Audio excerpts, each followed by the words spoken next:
तो आप जो बता रहे थे आपके पास आपके पितरगण आए, उनमें कौन कौन लोग थे? गुरुजी, उनमें मेरे दादाजी और मेरे पिताजी मेरे पास आकर बैठे और मेरे से बात भी की। और मेरे दादा ससुर यहाँ पे गांव में उनकी डेथ हुई थी। तो जिस दिन उनकी डेथ हुई है उसी दिन मेरे पास अमेरिका में वो आए हैं और दरवाजे पे नॉक कर रहे हैं। ग्लास का डोर था बड़ा सा और दरवाजे पे नॉक कर रहे हैं और कह रहे हैं लाली लाली। वो मुझे पहले भी लाली कहते थे और मैंने कहा बाबा आप इतनी ठंड है, आप इतनी ठंड में आप बाहर खड़े हो। फिर मैंने दरवाजा खोला है, उनको घर के अंदर बुलाया है और लिटाया है बिस्तर पे और कम्बल उड़ाया है। मदर इन लॉ जब गई थी, डेथ हो गई तो उनके बाद चली गई, तो मैं उनका श्राद्ध नहीं करती थी क्योंकि हमारे यहाँ कहावत या तो बड़ा बेटा करता है या छोटा बेटा करता है, तो हम बीच में आते हम श्राद्ध नहीं करते थे। तो श्राद्ध के दिनों में वो एक दिन मेरे पास आई, कहती तुम मुझे खाना नहीं खिला रही है? देख मैं अपनी सहेलियों, कितनी सारी सहेलियों को लेकर आई हूँ, सब छोटी छोटी कन्या थी, वाइट कपड़े पहने हुए एकदम से। उन्होंने मुझे एक ब्रह्म कमल अच्छा सा बड़ा सा दिया लाकर और ये कहा इसको तुम रखो अपने पास। मैंने सोचा कि मुझे तो सब कुछ मिल चुका है, संसार का भी ईश्वर का भी सब, और वो सबसे ज़्यादा परेशान घर में मेरा बेटा है, मैं ये कमल उसको दे देती हूँ, उसके घर में सुख शांति हो जाएगी। एक तू सच्चा, तेरा नाम सच्चा। आजकल श्राद्ध पक्ष है, पितर पक्ष चल रहा है और हमारे पास ये पत्रिका है जिसमें कठोपनिषद है, मृत्युदेव भगवान यम की वाणी। इसमें से कुछ पढ़ के हम आपको सुनाते हैं। ओम एको वशी सर्वभूतांतरात्मा एकम रूपम बहुधा यह करोति तमात्मस्थम ये अनुपश्यन्ति धीरा इस्तेषाम सुखम शाश्वतम नेत्रेषाम। वो जो एक है वो सबको अपने अधीन रखता है, संपूर्ण भूतों का अंतरात्मा, वो सबको अपने वश में किए हुए है। अपने भीतर रहने वाले उस परब्रह्म को धैर्यवान पुरुष देखते हैं और उन्हीं को शाश्वत शांति प्राप्त होती है। बहुत से लोग कहते हैं और सोचते हैं कि पितृपक्ष में जो हम टन टन मंटन करते हैं, हिंदू समाज में श्राद्ध निकालते हैं, भोजन निकालते हैं पितरगणों के लिए, कि ये कहीं होते नहीं हैं, ऐसे हम अपनी कल्पना से करते रहते। तो पहले तो जो मेरे अनुभव में आई हुई बात है मैं बताता हूँ। मेरी जो दादी अम्मा थीं, उन्होंने एक बार मुझको कहा कि जो हमारे पूर्वज हैं जो मर गए हैं, उनमें से कुछ मेरे पास आए और वो कहते हैं कि तूने हमें खाना भी नहीं दिया, कम से कम हमें खाना तो दे दो, हमें भूख लगी है।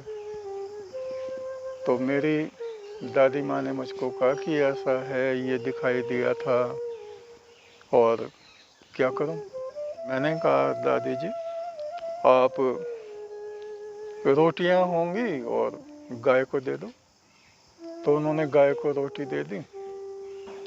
फिर अगले दिन उनको सूचना मिली, संदेश आया, जो भोजन तुमने दिया था वो हमें मिल गया। एक तो ये घटना है। हमारे साथ हैं निर्भान जी। आपका गांव कौन सा है? एक तो सच्चा नाम, मेरा गांव राजोपुर सादात है गुरुजी। राजोपुर सादात, कोतवाली के पास? जी, कोतवाल देहात के पास। हाँ हाँ। तो आप जो बता रहे थे आपके पास आपके पितरगण आए, उनमें कौन कौन लोग थे? गुरुजी, उनमें मेरे दादाजी और मेरे पिताजी मेरे पास आकर बैठे और मेरे से बात भी की। हम रोज डेली आधा घंटे के लिए जो ब्रह्म चिंतन करते हैं, अलग परमात्मा से बात करने के लिए या चिंतन करने के लिए, उस टाइम आए और मेरे से बात की उन्होंने कि ये पितृपक्ष चल रहा। मगर जी हाँ, और आप भोजन वोजन निकालना और ऐसे करना, सारी बातें बताई उन्होंने। भोजन निकाल कर परमात्मा को अर्पण करना और वो हम तक पहुँच जाएगा। अच्छा हाँ। तो दूसरा एक और, मैं कल चादर लेकर आया दरबार में अर्पण करने के लिए। जो आप बता रहे वो मर गए जो शर्मा जी, कौन जो है? शर्मा जी, बाबू राम शर्मा जी, और एक कलवा सिंह है दीमर, सांप काटे का इलाज करते वे सांप थे। काटे का इलाज करते थे। बाबूराम शर्मा जी फ्री सेवा करते थे, क्षेत्र के सभी लोग जानते हैं उनको। 3:18 जब बाबूराम शर्मा जी ने ये कहा कि भाई एक चादर मेरी भी गुरु दरबार में अर्पण कर देना, जो हम तक प्राप्त हो जाएगी, मेरी मुक्ति हो जाएगी। इसमें मेरे गांव के ये बिल्कुल सत्य घटना, कोई इसे माने या ना माने, मैं प्रचार या प्रसार करने वाली बात नहीं, जो पितृपक्ष में चल रहा है उसकी सत्यता है। और जब आत्मचिंतन इंसान करेगा 15 मिनट या 10 मिनट का सारा कुछ आएगा। तो 3:18 पर जब मैं तो उस टाइम मेरे को उन्होंने ये दर्शन दिया कि भाई मेरी एक चादर भी गुरु दरबार में चढ़ा देना। तो मैं उनकी ये चादर गुरु दरबार में लेकर आया हूँ और यहाँ पर अर्पण की है। गुरु से बड़ा कोई स्थान नहीं होता, तो उनको ये चादर प्राप्त हो जाएगी और उनकी मुक्ति हो जाएगी। उन्होंने मुक्ति के वास्ते ना कि भाई आप और अपने पितरों की भी ले जा रहे हैं, मेरी भी लेके जाना ये चादर। गुरु का स्थान उन्होंने बताया, सारे तीर्थों में गुरु का स्थान सबसे पूजनीय है। और एक वो यमराज जी ने आपको कहा था, जो ये आप कह रहे थे ना कि संस्कृत कैसे पढ़ें जी, और कैसी वाणी है, तो यमराज जी ने क्या बताया इस वाणी के बारे में? जब जो ये मुक्ति का रास्ता है, मुक्ति का रास्ता पत्रिका को मतलब सत्संगी हो या आम जनता ये सोचती है कि ये कोई साधारण पुस्तिका। उन्होंने ये कहा, जब मैं संस्कृत मेरे बने आते, मैं संस्कृत में बिल्कुल अनजान बुद्धू हूँ। तो उसी टाइम जब मैंने ये शब्द पढ़े, नचिकेता और भगवान यम का जो संवाद था वो पढ़ रहा था, उसमें संस्कृत मेरे पास आती नहीं। तो मेरे मुंह से ये निकला कि गुरुजी ने ये संस्कृत लिख दी, अब ये पढ़ी जाएगी, यानी इसमें तो मैं पहले से ही बुद्ध हूँ। तो श्वेत वस्तु में बाएं साइड में यमराज जी खड़े और दाहिने हाथ में भोलेनाथ जी खड़े, जहाँ पर हमारी गुरु गद्दी बनी हुई है। उन्होंने कहा इसमें कोई संदेह वाली बात नहीं है, इसमें तो गुरुजी ने हिंदी में वर्णन कर रखा है, इसका धीरे धीरे अनुवाद करो। जब तक मैंने नचिकेता और भगवान यम जी का संवाद नहीं पढ़ा, तब तक वहाँ तक रहे, और दोनों मेरे को आशीर्वाद दे गए हैं। और जो मुक्ति का रास्ता पत्रिका है, इसको परमेश्वर की वाणी बताया कि परमेश्वर की स्वर्ग से आती हुई आवाज़ है, इसे साधारण पुस्तिका मत मानना। तो तब से मैं अब बहुत से लोग क्या समझेंगे कि अपनी पत्रिका के प्रचार के लिए ऐसा कह रहे हैं या कहलवा रहे हैं, लेकिन ऐसा नहीं। वस्तुतः ये जो उपनिषद है ना, इसमें देवगणों की वाणी है, ये यमराज जी की वाणी है। तो उन्होंने आत्मा का और परब्रह्म का ही निरूपण किया है जी। तो यही ईश्वरीय वाणी है।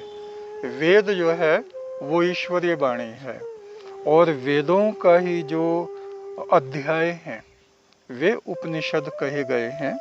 तो वेद और उपनिषद जो हैं वो निश्चय ही ईश्वर की वाणी है, और उसी को हम इस पत्रिका में आप सब लोगों के लिए निकालते रहते हैं। इतर गणों के विषय में जो हम बात करने जा रहे हैं, और अभी हमने पीछे की है, तो संदीप हैं हमारे साथ में। उन दिनों आप साउथ अफ्रीका में थे, और वहाँ आपके फादर की मृत्यु कहाँ पे हुई थी? दिल्ली, यहीं पे हुई थी, भारत में? हाँ दिल्ली में। तो किसी बीमारी से हुई थी? काफी टाइम से बीमारी से सफर कर रहे थे। और उन्होंने कोई पुस्तक भी वेदांत पे लिखे थे? हाँ, लिखते रहते। कई कॉपियां लिखी हैं उन्होंने, बहुत सारी पुस्तक थी जो आप बता रहे थे, ज्ञान से परम ज्ञान तक। तो अब आप बताइए माता जी, वो सपने में जो आपको मृत्यु के बाद आए थे और ब्रह्म कमल उन्होंने ले रखा था, वो बताइए। आप भी साउथ अफ्रीका में थे उस समय? हाँ, उस समय वहीं पर आए थे, वहीं। हाँ, तो बताइए कैसे दिखाई दी? वो मतलब मरने से पहले ही उनको ये आभास होता रहता था, मुझे कोई लेने आ रहा है। उड़न खटोला लेकर आया, चांदी का, बहुत चारों तरफ लाइटें जल रही हैं, रोशनी है, और उनको अपनी माँ दिखाई देती थी। अच्छा। मेरी माँ है, देखो अम्मा खड़ी हैं, देखो ये अम्मा खड़ी है, मुझे लेने आई हैं, मैं चला जाऊँगा। कहते 1 महीना हुआ था, कहते थे कि मैं 1 महीने से कहना शुरू कर दिया, तो मैं अब चला जाऊँगा यहाँ से, और जब संदीप आएगा यहाँ तो मैं शरीर त्याग दूंगा। अच्छा। ये बेटा साउथ अफ्रीका में था, तो कहा मैं जब संदीप आएगा तो मैं शरीर त्याग दूंगा, और इसके आने के 1 हफ्ते में ही चले गए, शांत हो गए थे वो। फिर बेटा मेरे पास रहा, मुझको अपने साथ ले गया साउथ अफ्रीका। वहाँ मैं गई, वहाँ रहते हुए कुछ टाइम हुआ तो मुझे एक दिन सपने में आए, मुझसे कहा कि देखो मैं ये आया हूँ तुम्हारे पास, और मतलब अच्छे से रहे, बातचीत की। फिर उन्होंने मुझे एक ब्रह्म कमल अच्छा सा बड़ा सा दिया लाकर, और ये कहा इसको तुम रखो अपने पास। मैंने सोचा कि मुझे तो सब कुछ मिल चुका है, संसार का भी, ईश्वर का भी, सब। और वो सबसे ज़्यादा परेशान घर में मेरा बेटा है। मैं ये कमल उसको दे देती हूँ, उसके घर में सुख शांति हो जाएगी। बस ये सोच के मैंने बेटे को दे दिया। मैंने कहा इसको बेटा तुम यहाँ रख दो, इस जगह तुम्हारा सारा घर महकता रहेगा। और मैंने बेटे को दे दिया। तो ठीक है, वो कमल ऐसा कलर था कि मैंने आज तक कभी देखा नहीं उस कमल का कलर। बहुत लाइट शेड, वाइट, पिंकिश, चमकीला कलर एकदम से, इस तरह का था। और उसके बाद भी दिखाई दिए, सपने में आते हैं। जब गए थे उसके बाद तो बहुत बार दिखाई दिए, आके बात भी करते थे। फिर धीरे धीरे कम होता यानी चला मृत्यु के बाद भी हमारे जो संबंधी होते हैं, हाँ जिनसे हमारा गहरा लगाव होता है, हाँ हाँ, वो आते रहते वो हैं। आते रहते हैं। अभी शादी किया उसके 2 दिन पहले भी दर्शन दिए थे, घर में अच्छा, आए थे, श्राद्ध पक्ष में श्राद्ध पक्ष में आए, दिखाई दिए। कुछ कहा उन्होंने? कहा कुछ नहीं था, सारे घर में घूम गए, बस ये है। अच्छा, प्रसन्न चित्त थे। प्रसन्न चित्त थे। जब भी दिखाई देते हैं हंसते हुए उनका चेहरा हमेशा हंसता हुआ रहता है, हंसता हुआ चेहरा दिखाई देते हैं। हाँ, बताइए। मेरी जो छोटी बहन है, मनीषी नाम है, वो अमेरिका में रहती है। तो अभी उसने क्या नई जगह जब चेंज किया था तो मकान खरीदा था। तो वही एक रहता है ना कि मकान खरीद रहे हैं क्या है। तो पापा आए थे, पूरा मकान घूम के बाद में उसको आशीर्वाद दे के गए थे कि बेटा बहुत अच्छा आफ्टर मकान द खरीदा है। डेथ, अपनी मृत्यु के बाद मृत्यु के बाद तो हर चीज में जैसे जो भी कभी कोई परेशानी होती है तो कहीं ना कहीं किसी ना किसी रूप में सांत्वना हमें मिल जाती है उनसे कि हाँ तुम सही जो कर रहे हमारे हो कि क्या पूर्वज कर हैं रहे वो हो। हमारा ध्यान रखते हैं। बिल्कुल आशीर्वाद दे के ध्यान। जाते हैं। तो देखिए, जिनको अनुभव होते हैं वो तो उन बातों को मान लेते हैं, और जिनको अनुभव नहीं होते, जिनके अनुभव में आया ही नहीं, वो कहेंगे कि भाई कुछ नहीं होता, हाँ, पितरगण नहीं होते, नहीं पितर ये सब कि क्या श्राद्ध कर रहे हो, क्या पूजा कर रहे हो, ये सब पाखंड लोग। हाँ, आधे से ज्यादा तो ऐसा कहते हैं। नहीं तो श्राद्ध का तो एक और अनुभव लेकिन है। हाँ, ये सत्य है कि हमारे पितरगण होते हैं। होते हैं और वो आते भी हैं। हाँ। आप क्या अनुभव बता रहे ये मेरी मदर इन लॉ जब गई थी, डेथ हो गई तो उनके बाद चली गई, तो मैं उनका श्राद्ध नहीं करती थी, क्योंकि हमारे यहाँ कहावत है, या तो बड़ा बेटा करता है या छोटा बेटा करता है। तो हम बीच में आते, हम श्राद्ध नहीं करते थे। तो श्राद्ध के दिनों में वो एक दिन मेरे पास आई, कहती तुम मुझे खाना नहीं खिला रही है? देख मैं अपनी सहेलियों, कितनी सारी सहेलियों को लेकर आई हूँ, सब छोटी छोटी कन्या थी, व्हाइट से सब। मैंने कि माता जी आप तो बहुत छोटी हो गई, इतनी छोटी कैसे हो गई कि तू खाना खिला दे सबको। फिर मैंने सबको खाना बना के खिलाया। अच्छा। उस दिन से मैं उनका श्राद्ध करना शुरू कर दिया उनका। मैंने वो अनुभव में आ गया। अनुभव में आ गया। हाँ। जब वो खा रही हैं, मांग रही हैं मुझसे, तो और श्राद्ध के दिनों में ही आई थी। हाँ। मैंने उस दिन से उनको खाना खिलाना शुरू कर दिया था। फिर ये वो आते हैं, पितरगण आते हैं। आते हैं। तो हमें भी अनुभव हुआ था। हाँ, कई बार उस समय हम बिजनौर में थे, तो श्राद्ध पक्ष में हमने देखा मेरे दादाजी और दादी जी, एक ऐसे चांदी की चौकी है और उसके ऊपर ऐसे छतरी है। अच्छा, उसमें बैठ के वो ऊपर से उतर के नीचे आ रहे हैं। हाँ, वो आए और मैंने उनको प्रणाम किया और बहुत प्रसन्न है वो। हाँ, मैंने खुद ये देखा। हाँ। तो अब कोई अकेला आदमी कहने लगे मैंने देखा और दूसरा कोई गवाह ना हो तो कोई मानते तो नहीं। मेरे भी 2-3 बार अनुभव हो चुका है इस चीज का। मैं अमेरिका और मेरे दादा ससुर यहाँ पे गांव में उनकी डेथ हुई थी। तो जिस दिन उनकी डेथ हुई है उसी दिन मेरे पास अमेरिका में वो आए हैं और दरवाजे पे नॉक कर रहे हैं। ग्लास का डोर था बड़ा सा और दरवाजे पे नॉक कर रहे हैं और कह रहे हैं लाली लाली। वो मुझे पहले भी लाली कहते थे। तो मैं एकदम से उठी हूँ और मैंने कहा बाबा आप इतनी ठंड है, आप इतनी ठंड में आप बाहर खड़े हो। फिर मैंने दरवाज़ा खोला है, उनको घर के अंदर बुलाया है और लिटाया है बिस्तर पे और कम्बल उड़ाया है। तो मैंने कहा बाबा आप आराम करो यहाँ पे। एक मेरा ये अनुभव है और दूसरा अनुभव ये भी है कि मैं यहाँ बेंगलोर आ गई थी। फिर बेंगलोर आने के 1 साल बाद मेरे ससुर खत्म हुए हाथरस में। तो मेरे हस्बैंड चले गए थे, मैं बेंगलोर में बच्चों के साथ रहती थी। तो उधर वो खत्म हुए हैं रात को और सुबह अर्ली मॉर्निंग मेरे पास सपने में आए हैं। सिर्फ मुझे देखा है और मैं एकदम से मेरी नींद खुली है। तो ये पितरगणों के विषय में बहुत सारी दलील प्रमाण हमारे पास हैं। अब कुछ लोग जो नहीं मानते, परमेश्वर उनका भला करे, ना माने है। लेकिन जिनको जो अनुभव में आ जाता है उनके मन में वो चीजें आ जाती हैं कि कुछ ना कुछ है, जिसको, क्योंकि हम मनुष्यों की बुद्धि तो छोटी है, कम है, सारी बातों को, ईश्वर के रहस्य को हम लोग जान तो सकते नहीं, लेकिन कहीं ना कहीं कुछ है जो बार बार हमारी बुद्धि के दरवाजों को खटकाता है और थोड़ा बहुत प्रकाश उसमें हमें मिल जाता है, पूरा तो नहीं। उसमें हमें बस ईश्वर की आराधना करनी चाहिए, है नहीं?